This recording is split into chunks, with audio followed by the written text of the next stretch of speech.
Welcome to my channel, where there are interesting and equally sensational stories. Listen to today's story. My ex-wife cheated over and over until I got fed up and destroyed her life. We have been together for 5 years. We got married last year, January, and we bought our first house together a few months into our marriage. My cheating ex-wife and I met at one of the rare parties I attended with my guy friends. I was an introvert who really went out with people, but that night, my friends had dragged me along with them, saying that I needed to interact with people. Normally, my friends would already be dancing or playing at party games. However, this time they were all nowhere to be found. I was tired of staying at the party and was looking for one of them to tell them that I was going home. I saw my best friend standing near the door across from the snack table, talking to 2 very attractive ladies. He was an intern at the local hospital at the time, and he rarely got the chance to meet or talk to girls. I was surprised as to him really interested in talking to a girl. Apparently, one of the girls was a new intern in the hospital he was looking at. I walked over to them, and one of the ladies saw me approach. So she looked over at me. My best friend then looked up and saw me. I said hello to him, and he introduced me to the 2 young ladies. The first one was the one my friend had his eye on. They had met in the hospital and they had been talking during shifts. She had gotten invited to the party by mutual friend and had been surprised to see my friend there. She had long, dirty blonde hair, and brown eyes. Was very slim, only about 90 pounds. She was a very attractive young lady, and she seemed very nice. My friend later ended up marrying her, but that's not part of the story. When I met her friend, however, it forever changed my life from that moment on.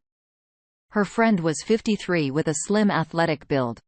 She had a very dark tan, dark brown, curly hair, and the brightest and prettiest blue eyes I've ever seen. Her light, bright eyes contrasted against her dark tan. Her lips were full and luscious. I don't know why, but everything about her was amazing. The way she stood, the way she talked, the way she looked around at other people in the mall.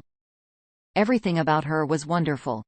I couldn't believe that there was a human being so beautiful, so perfect, and so lovely. I was immediately smitten with her from the first time I had laid eyes on her. I spent the rest of the party trying to talk to her along with my friend. We walked all around the room, and then when the room got too crowded, we went outside where we talked all night. The more I listened to her, the more I wanted to hear. The words from her mouth were so sweet, like drops of honey on my ears. Her voice was beautiful. Every glance, every smile, every look from her were more treasured than anything I had ever received in my life. I was hoping that she liked me at least half as much as I liked her, because it was already starting to hit me that this was my soulmate. It was truly love at first sight. I didn't get her number that night, but we soon met at another party with some of my other friends. However, at this party, she was giving me attitude. I was confused because we seemed to have had a great time the last time we had met.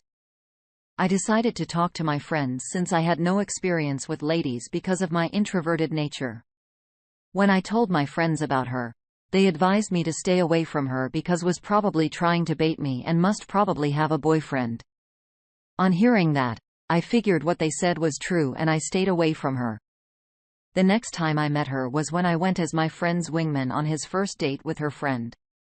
She was more receptive to me this time, so I excused us from the table so we could take a walk. And we started talking, and I asked her if she had a boyfriend. She had told me that things weren't really going well with them. Soon, we came back around to the bar. There was an ice cream shop just across the street. She suggested that we go get some ice cream. She got a double cone of strawberry. As she started to eat it, she offered me some.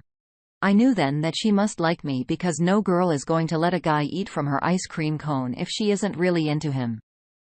This made me feel a lot more comfortable and happy. We walked around and talked for another hour or so until my friend texted me to come back. We returned to the bar and the lady said they wanted to go home. We didn't want them to go home yet, so it suggested that they go bowling with us, which they agreed to. When we got to the bowling alley, she admitted to me that she didn't know how to bowl. I promised that I was going to teach her how to bowl. Her friend suggested that we get Elaine together to bowl. We got shoes in Elaine, and then we paired up to bowl. She was a natural at bowling, and we were able to beat my friend that night. That was the first of many dates we had before we decided to make things official. We've had the usual relationship ups and downs over the years. Things started getting worse once her career and commute started to take its toll. We have very few common interests or hobbies, but similar goals for family and future.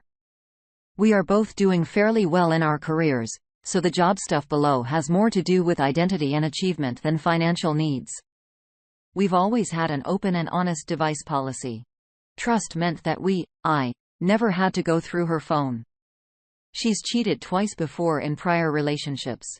The guy forgave her twice, but then cheated on her and confessed that he never truly got over, so she left. She believes her past has shaped her outlook on life. She is very critical and has confidence issues. She launched her first career a few years ago. It was what she went to college for, but the commute to the only job she could find is about 2 to 3 hours each way daily. Before we bought her home, we lived together at places with similar distance. But she always insisted that she could handle the commute. This was her compromise because she said she could handle it, and where we decided to live was always part of the long-term plan to starting a family together. I mentioned the job because in the past, we would have occasional fights about how it was consuming all of her time and energy, and I started to get frustrated with her not having any more left for us on the nights weekends. It got to the point where I would stonewall her if she mentioned work. I meant well, but in hindsight, she told me that it came across like I wasn't supportive or cared about her career. She insisted that I wanted her to just stay home and be a housewife, but I truly never wanted that ankle. I only asked that she try harder and do more because I believed in her ability to succeed and find a proper work-life balance. There's more to this. Like my attempts at finding common hobbies or interests to keep us engaged, but may not be relevant to the recent events that have unfolded. Things escalated a few months ago when we toyed with the idea of her renting out a place closer to work in attempts to alleviate the drain of the commute. I thought this would be a good thing for her as it would give her extra sleep time, take-home work, and free up weekends to focus on us. I insist that this was in her best interest because I truly wanted her to be able to focus on her work without the stress of our relationship. To be fair, however, I was probably also fed up with the constant arguments and was looking for a solution. In the end, she did find a place late October, early November, but things drifted for the worse instead. I kept bringing up how incompatible we were, and on several occasions, our arguments would escalate to talk of divorce. She accused me of kicking her out of the house. She repeated that when I highlighted our incompatibilities, it was just a reinforcement of how she wasn't good enough for me. Suggestions were interpreted as criticisms of her as a person instead of her actions. This would lay the foundation and for her justification for what happened next. As it turns out, she always kept nominal contact with the first guy she cheated with. Brief happy birthday texts through the years. Well, the weight of everything opened up an opportunity. In the beginning of December, those texts quickly on the first day actually led her to his house for a party where I learned that in a claimed moment of weakness, she ended up in his room and they began having sex. She swears that he wore a condom, and that she slept in his arms the entire night and scurried away early in the morning. For the next few weeks, they met for food a few times and continued to flirt over text. Sometimes even while in our home. She would text gems like how it would be difficult for her to get out, or he would joke that they couldn't spend time at our place. She even let him into our lives, sending pictures and telling him what they were up to. After her first month living in the rented place, she had a few weeks off. So she moved back home and we talked about what her next move was. Initially, it was continue this arrangement. But with her time off, we began to rekindle what we had. And I admitted that I just wanted her to come back home. So we slowly came back to terms, relishing in the now, and placed faith in our love to each other. On a lazy weekend morning early January, we were laying in bed trying to decide what to do for the day. I reached for her phone because it was closer, and for some intuitive reason, I decided to check her messages. This is where you cue the heart-dropping and generic accusations and acquisitions. Immediately, she demanded her phone back and defended its contents. She swore nothing happened and that it was just harmless texting, but I kept at it, and she finally admitted that she texted him happy birthday. They went to dinner and he kissed her. She said she turned away, told him she had someone and left. If you're keeping track, that's line number 1. She told me that he said he never stopped loving her. That when she and I were at our darkest and lowest times, she justified her actions and his attention because she just needed to feel special again. So though we were on the cusp of divorce, she just needed to feel like somebody. Guys, we all know this is the easiest move in the book. I just trusted her and thought she was stronger than that. Well, that was enough for me. Despite all of my attempts to stay rational and level-headed, this was too much for me. I told her she had to go. She pleaded and cried, but I insisted. This doesn't happen to me. I asked to read through the text in its entirety, but she reacted by deleting everything. I was livid. Frankly, maybe this was the way it was supposed to go. In frenzy, I helped her pack and told her that this would be for the better. That we would stay good friends and that we would laugh about it one day. But we were married. I calmed down and realized that I needed her in my life. So less than 24 hours went by before I asked her to come back and we tried to reconcile. I pleaded for her to promise never to lie to me like that again. She confessed that she screwed up and that she was sorry. We sat on the stairs and cried together, and I knew I had an uphill battle to forgive her. But we were married. I felt an ethical and moral obligation to uphold an institution, and so I tried to heal. I consider that line number 2. A few days had passed with my emotions up and down and her commitment to make it right unwavering. I would have dreams at night about that dinner and the subsequent kiss. It was difficult. She said she understood, and he was always by my side. She said he didn't know about us until after the kiss. That she kept her distance after that, but it was unwavering. One night, while she was fast asleep next to me, I decided I had to dig. I managed to recover the deleted messages from her phone. The contents of the phone drained me. The flirting, the secrecy, the morning after recap. Everything was right there for me to see. It was painful to see everything along with the details of our own life right there. As if that wasn't bad enough, there was also her chat history with some other guy. I woke her up there and then, and asked her what her deal was. Even then, she still kept trying to lie to my face. It took almost all night before she relented and decided to answer my questions, but even still, it was the same excuses that she gave. He made her feel special and she knew she screwed up. She was sorry, and then it would never happen again. I loved her so much that I was considering letting her stay. I told her that she had to see a therapist if she wanted our relationship to continue. She accepted and said that she would stay and behave herself this time. She started seeing a therapist and quit her job again. She said she wanted to start a business instead. She spent months of doing research and gathering market samples. I thought she was being busy, so she wouldn't have to chat anymore. But I was wrong. She made friends with some of the people she was working with, so they occasionally hung out sometimes after the day had ended. This was fine with me. I wanted her to have a social life in a new city. Besides, they were all women, so I trusted her.